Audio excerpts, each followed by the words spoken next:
Primeira páxina do meu caderno de campo. A lontra europea. Lutra lutra. Un animal que levo anos estudando e que cada vez me resulta máis abraiante.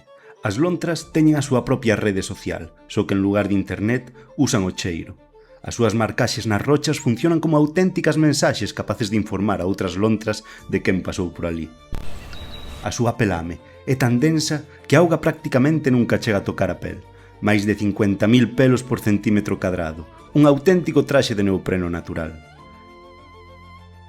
E baixo esa apariencia tranquila, escóndese unha cazadora extraordinaria. Pode pechar os seus oídos e fosas nasais para mergullarse, reducir o seu ritmo cardíaco e permanecer ata 10 minutos baixo a auga mentres busca peixes, anfibios e crustáceos. Nunha soa noite pode percorrer varios quilómetros de río, e mentres nos dormimos, ela segue patrullando as súas beiras. As crías de lontra non nacen sabendo nadar, é a súa nai quen lles ensina pouco a pouco a mergullarse, a pescar e a sobrevivir.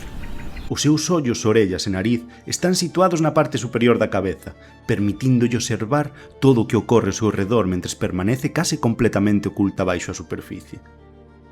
De todas as cousas extraordinarias que ten a lontra, hai unha que me parece a máis importante. A súa presenza nos nosos ríos fala da saúde do ecosistema. Son moi sensibles á contaminación e se unha lontra está presente é que o río flúe san. Pero para min, a lontra é moito máis que todo iso. Foi o animal que me ensinou a mirar os ríos doutra maneira, a especie que me obrigou a madrugar, a camiñar quilómetros e a aprender que para observar a natureza primeiro hai que aprender a esperar.